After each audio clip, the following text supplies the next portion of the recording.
Bonjour à tous, aujourd'hui je voulais vous faire ma palle pour le challenge de l'été. Alors je sais pas comment j'ai fait mon compte, mais en gros je ne fais que des challenges Harry Potter.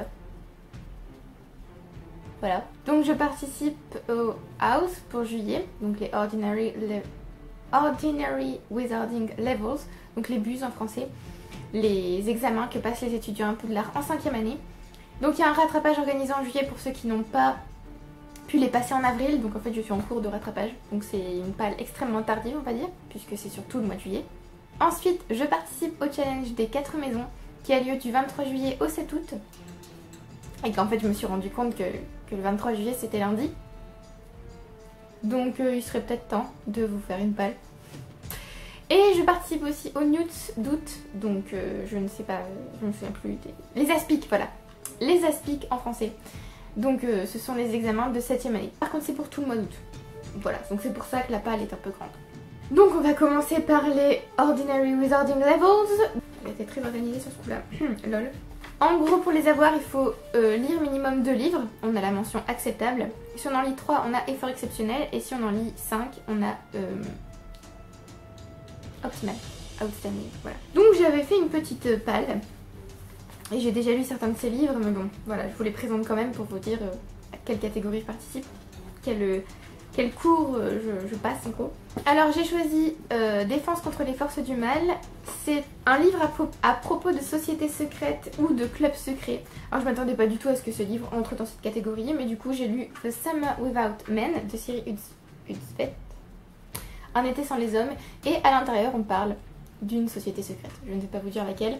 En gros, ce livre, c'est l'histoire de Mia Fredriksen qui se voit rejetée par son mari, qui lui dit « On va faire une petite pause parce que j'ai rencontré une femme et j'ai envie de profiter un petit peu. » En gros, et du coup, elle va passer son été sans homme puisqu'elle va repartir à Bonden, sa ville natale, pour passer un peu de temps avec sa mère et exclusivement entourée de femmes en fait. Voilà, donc j'ai déjà lu ce livre. Ensuite, j'ai choisi Arithmancy. Je pense que c'est un livre avec un chiffre sur la couverture ou dans le titre. Et du coup, j'ai choisi One Dark Throne de Ken Blake, le deuxième tome de Three Dark Crowns. Donc dans le premier tome, on suit des triplés qui sont toutes les 3 reines. Et en fait, elles doivent se battre à mort pour déterminer qui sera la reine ultime, on va dire, voilà. Donc j'ai aussi déjà lu ce livre. Astronomie, c'est lire un livre SF. J'avais choisi Blackout de Connie Willis, mais en fait je n'avance absolument pas. C'est pas que je m'ennuie, mais en fait ce livre est vraiment très long et donc je pense que je vais arrêter pour le moment. Je vais lire autre chose. Sinon je vais tomber dans une petite panne de lecture et ça va m'agacer. Donc là en gros on est à Oxford en 2060 et les historiens peuvent revivre l'histoire grâce à une machine à remonter le temps. Ensuite on a Soin aux créatures magiques. Là il fallait lire un livre avec une créature magique à l'intérieur ou sur la couverture. Et donc j'ai choisi Gardien de Cité Perdue, le tome 2 Exil, puisqu'il y a une licorne sur la couverture, une licorne ailée. Que dans cette série, donc là c'est le deuxième tome, dans le premier tome on suit Sophie qui découvre qu'elle n'est pas une humaine ordinaire. En gros, c'est une série fantasy.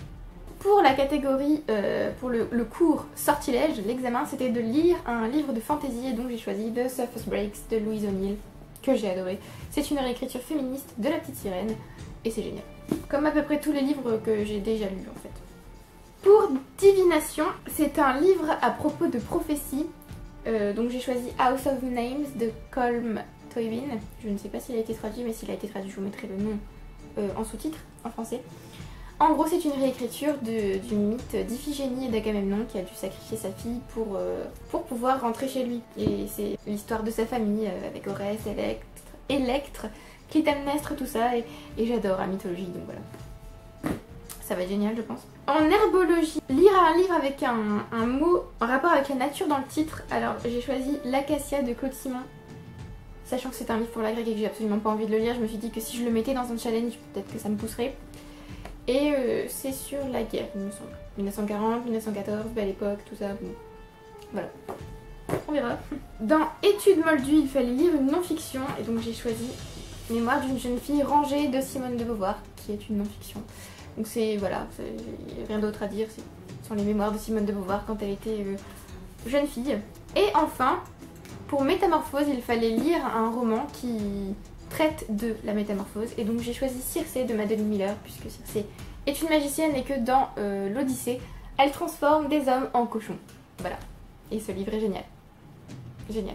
Donc là c'était ma palle pour les hauls, donc comme vous pouvez voir j'ai déjà rempli le quota puisque j'ai déjà lu 5 livres dans cette palle, donc en gros j'ai déjà mes hauls. Allez! Et du coup je vais pouvoir vous présenter ma palle pour les newts juste après, pour les aspics. Mais avant, la palle pour le challenge des 4 maisons. Mais pourquoi faire des piles pareilles? Alors comme je vous l'ai dit, le challenge des 4 maisons a lieu entre le 23 juillet et le 7 août. Donc 16 jours de challenge. Vous participez pour votre maison. Donc je participe pour Serre d'Aigle. Vive Serre d'Aigle. Et donc vous apportez, le but c'est d'apporter un maximum de points pour gagner la coupe. Donc un livre rapporte 10 points. 7 livres c'est un palier, ça rapporte 100 points de plus. Et si on lit 4119 pages, c'est un nouveau palier, on a 200 points de plus. Donc il y a des catégories pour cette année comme tous les ans. Et donc je pense que j'ai pas rempli toutes les catégories. Voilà, donc alors je vais quand même vous parler de toutes. La première catégorie c'est Edwige, lire un livre épistolaire. J'ai choisi le cercle littéraire des amateurs d'épluchure de patates parce que j'ai ce livre depuis 3000 ans et que je ne l'ai jamais lu. De Mary-Anne Sheffer et Annie Burroughs. En gros c'est en 1946 et c'est sur l'île de Guernesey. Il y a un espèce de club de lecture, c'est tout ce que je sais, ça a l'air sympa. Et je l'ai en français, pas en VO malheureusement. 2 c'est Gringotts, alors lire un livre que tu as depuis longtemps dans ta palle, donc là j'en ai 2. J'ai Winter de Marissa Meyer, le dernier tome des Chroniques lunaires. Ça fait une éternité qu'il est là, il serait temps que je le lise. Et j'ai aussi Perfect, le 3e tome de Pretty Little Liars, donc en français c'est Rumeur je crois. Ça fait très très longtemps qu'il est là et en fait je ne lis cette série qu'en été. Et l'été dernier je crois que j'en ai lu aucun. C'est peut-être pour ça qu'il est encore là. Voilà, donc si vous ne connaissez pas Pretty Little Liars, en gros c'est l'histoire de 4 jeunes filles qui ont perdu leur meilleure amie Allison et une année après je crois, elles se retrouvent parce qu'en fait elles reçoivent des messages d'un certain A. Alors la 3e catégorie c'est bière au beurre, lire un livre dont tu as entendu beaucoup de bien. J'ai choisi Home Fire de Camilla Shamsi. Je ne sais pas s'il a été traduit pour l'instant. Il a gagné le Women's Prize for Fiction, il me semble, qui était anciennement le Bailey's Prize. Alors là c'est une réécriture d'Antigone et j'adore le mythe d'Antigone, donc voilà. Et franchement, on m'a juste dit le mythe d'Antigone réécrit. Ok, allez, c'est parti. La 4e catégorie c'est Ministère de la magie, un livre écrit par plusieurs auteurs. Donc là j'ai choisi Dangerous Woman, édité par George R. Martin et Gardner Dozois, mais je pense que je vais le commencer maintenant. Donc peut-être que je mettrai plutôt Warriors, édité par les mêmes auteurs. Puisque bon, du coup je sais pas si c'est très juste, vu que je vais commencer ce livre maintenant, de le compter pour le challenge. On verra. Mon dieu, il n'y a plus de place. Au secours. La catégorie numéro 5 c'est Conte de Biddle le Barde, il faut lire un conte. Et je n'en ai pas sélectionné pour l'instant, mais j'ai les contes de Grimm, donc peut-être que j'en lirai un. La 6e catégorie c'est Feu magique, un livre où il y a des secrets ou des mensonges. Et là, Perfect rentre dans la catégorie. Parfait. 7. Carte du maraudeur, un livre d'aventure. Pour l'instant j'ai pas trop d'idées, on va dire. 8. Nick quasi sans tête, un livre où il y a des fantômes ou des revenants. Donc là non plus je ne sais pas encore trop. 9. Forêt interdite, un livre rempli de dangers. Si je vois qu'un des livres était rempli de dangers, je le mettrai dans cette catégorie. 10. Un livre écrit à la 3e personne. Alors là j'ai choisi Le Cousin Ponce de Balzac, qui est aussi une œuvre de l'agrégation, comme ça me poussera à le lire. C'est l'histoire de Ponce qui est un brave homme et qui a une collection d'œuvres d'art et en fait ses proches veulent lui voler, en gros, si j'ai bien compris. 11. Poudre de cheminette, un livre qui te fait voyager. Donc globalement tous les livres me font voyager, mais je verrai si je peux en inclure un quand même. 12. Jus de citrouille, un livre réconfortant. J'avais envie de choisir Harry Potter, mais... 13. Nimbus 2000, un livre que tu peux lire en une journée. Alors là j'ai choisi Richard III de Shakespeare parce que c'est une pièce de théâtre et que souvent ça se lit très vite. Mais en fait, ce livre est quand même long, donc on verra. Mais au pire j'inclurai un livre que j'ai lu en une journée. 14. Licorne, un livre très connu, intemporel. Je sais pas si c'est très connu.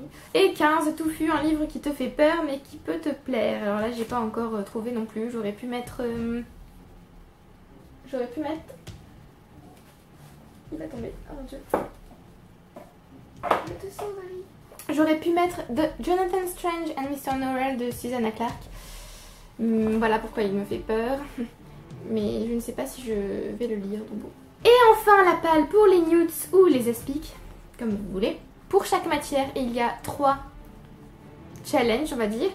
Il y a un challenge pour acceptable, un challenge pour effort exceptionnel et un challenge pour optimal. Bon, je n'ai pris les challenges que pour optimal, histoire de rendre ça un peu plus fun. Et je pense qu'il suffit d'avoir un optimal et 2 efforts exceptionnels pour avoir les aspics. Je pense, je ne suis pas sûre. Donc là, j'ai choisi un livre pour chaque catégorie. Alors, la première catégorie, c'est Runes anciennes. C'est un livre traduit dans une autre langue. Et là, j'ai choisi Le cul de Judas d'Antonio Lobo Antunes, qui a été traduit du portugais et qui est une œuvre de l'agrégation qu'il faut que je lise donc. C'est l'histoire d'un homme qui a fait un séjour en Angola et qui donc raconte en fait son séjour là-bas. On verra. Ou alors j'ai choisi Guerre épée de Léon Tolstoï, qui est traduit du russe, évidemment, qui raconte la guerre de Russie entre Napoléon et donc la Russie. Ça s'appelle la campagne de Russie en fait, pas vraiment la guerre de Russie. Et donc en fait on voit le front et l'arrière, en gros. Je dois le lire depuis tellement longtemps qu'il faudrait peut-être que je m'y mette. En arithmancie, le challenge c'est lire un livre qui n'est pas le premier d'une série. Alors j'ai choisi The Guns of Avalon, les fusils d'Avalon, le deuxième tome des Chroniques d'Ambre, puisque j'ai lu le premier tome il n'y a pas longtemps et que ce serait bien que je poursuive. Alors dans le premier tome on suit un homme qui est amnésique et qui se trouve sur Terre et qui ne comprend absolument pas ce qui lui arrive. Il a eu un accident et c'est bien de la fantaisie, hein, malgré le narrateur qui se trouve sur Terre et qui a l'air tout à fait normal. C'est de la fantaisie et c'est génial. Voilà, donc j'ai vraiment hâte de lire le deuxième tome. Ou alors je peux lire Origine de Dan Brown, qui est le 5e tome de sa série sur Robert Langdon. Le challenge pour astronomie, c'est un livre dont l'action se situe sur une autre planète ou dans un autre monde. Alors j'ai choisi Caliban's War, la guerre de Caliban, le deuxième tome de The Expanse de James S.A. Corey. Dans le premier tome, on suit le détective Miller et John Holden, qui en fait ont des intrigues parallèles et qui vont se retrouver à un moment donné, puisque en fait, en gros, il y a une menace de guerre dans le système solaire. Voilà. Je me suis dit que vu que j'avais lu le premier il n'y a pas longtemps, autant que j'essaie de lire le deuxième bientôt. Ensuite, pour Soins aux créatures magiques, il faut lire un livre qui inclut un dragon de n'importe quelle façon que ce soit, c'est-à-dire sur la couverture, dans le livre, n'importe quoi.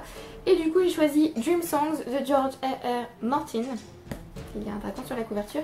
Et il y a aussi dans le livre la nouvelle The Ice Dragon.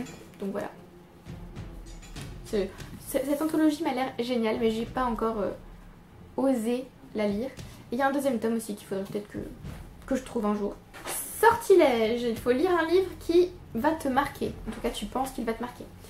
J'ai choisi Only Ever Yours de Louise O'Neill, puisque c'est de la science-fiction, une dystopie, où en gros les femmes ne naissent pas en fait, elles sont fabriquées en laboratoire si j'ai bien compris, et elles sont entraînées dans une école pour être belles, pour être soumises à leur mari, blablabla. En gros ce sont des objets qui appartiennent à un homme. Je sens que ça va être génial. Ensuite, en défense contre les forces du mal, il faut un livre avec le mot dark dans le titre du tome ou de la série. Et donc là, c'est pas vraiment le mot dark en fait, ce sont des variantes du mot. J'ai choisi A Dark Shade of Magic de V.E. Schwab, voilà, dark, qui est un livre fantasy avec 4 Londres, des mondes parallèles, tout ça a l'air bien. Et The Darkest Minds d'Alexandra Bracken, puisque le film sort bientôt et que je me suis dit que ça pouvait être bien de le lire avant. Et je ne me souviens plus vraiment de l'histoire. Il me semble qu'il y a une maladie qui a tué tous les enfants et en fait ceux qui ont survécu ont des pouvoirs étranges. Voilà. En divination, il faut un livre sur la mythologie. Bon bah c'est pas bien compliqué, hein. Je vous ai déjà présenté House of Names, tout ça, donc si jamais je l'ai pas lu en juillet, je le lirai en août et ça comptera. Sinon il y a Ragnarok, The End of the Gods de A.S. Byatt, qui en gros c'est une réécriture de la guerre des dieux, de la fin du monde, tout ça. Et je veux lire ce livre depuis très longtemps, mais je ne sais pas pourquoi en fait, je ne l'ai pas encore lu. Et du coup je l'ai trouvé à la bibliothèque, je me suis dit oui. Et apparemment en fait il y a un parallèle entre la guerre des dieux, enfin la fin du monde dans la mythologie nordique, et la Seconde Guerre mondiale. Voilà, donc on verra. En herbologie, il faut lire un livre avec le mot eau, ou water, air, lumière, ou light, et soleil, ou sun, dans le titre. Alors j'ai choisi The Light Fantastic de Terry Pratchett, le deuxième tome de comment ça s'appelle, Les Annales du Disque Monde. Donc en français je crois que ça s'appelle je ne sais plus. le 8e sortilège. Je ne sais plus. Voilà, bon, bref, je vous mettrai le titre en sous-titre. Et en gros, dans le premier tome, on suit Rincewind, un magicien un peu lâche, qui rencontre un voyageur avec une malle qui a des pieds. En gros. Voilà, donc c'était un peu farfelu et un peu confus vu que c'était une introduction du monde, mais du coup j'ai bien envie de continuer. En histoire de la magie, il faut lire un livre qui fait au moins 400 pages. Alors, j'ai choisi The Life of Charlotte Brontë de Elizabeth Gaskell. Voilà, en gros c'est la biographie de Charlotte Brontë par son amie Elizabeth Gaskell. Ça m'a l'air sympathique et j'ai vu qu'il y avait des lettres entièrement en français dans l'édition originale. Donc je pense que ceux qui ont lu ce livre en VO en n'étant pas français ont dû se dire mais pourquoi? En étude moldue, il faut lire une réécriture. Je pense que je peux choisir soit Home Fire, soit Ragnarok. Donc voilà. Ou House of Names si je ne l'ai pas lu non plus. Donc on verra. En potion, il faut lire un livre de plus de 350 pages. Et là, j'ai Manderley Forever de Tatiana Doroné. C'est une biographie de Daphne du Maurier que j'ai envie de lire depuis 500 ans. Et qui fait suspense. 337 pages. En fait, ces deux livres sont interchangeables pour Histoire de la magie et pour Potion, puisqu'ils font tous les deux plus de 400 pages. Et enfin, pour Métamorphose, il faut lire un livre dont l'action se situe dans un royaume ou qui concerne des personnages issus de la royauté. Donc j'ai choisi, je ne sais même pas où dire, ah voilà, encore une fois, The Guns of Avalon, puisque ça parle de la famille royale d'Ambre. Voilà, donc c'est tout pour cette palle, je ne pense pas que je lirai tout. Ça me semble évident. Mais je voulais vous montrer un peu ces challenges qui m'ont l'air sympas. Donc j'ai l'impression d'être étudiante à Poudlard, c'est cool. Dites-moi si vous participez à des challenges cet été. Dites-moi si vous participez à ces challenges. Si vous participez au challenge des 4 maisons, dites-moi pour quelle maison vous participez. Comme je vous l'ai dit, je suis pour Serre d'Aigle, mais vous pouvez être Gryffondor, Poufsouffle ou Serpentard, hein, je vous aime bien quand même. Je rigole. Dites-moi si vous avez lu certains de ces livres, si vous les avez appréciés ou si vous avez envie de les lire. Merci à ceux qui ont regardé la vidéo jusqu'au bout. Merci à ceux qui aiment, qui commentent et qui s'abonnent. Et je vous retrouve bientôt pour une prochaine vidéo. Bye!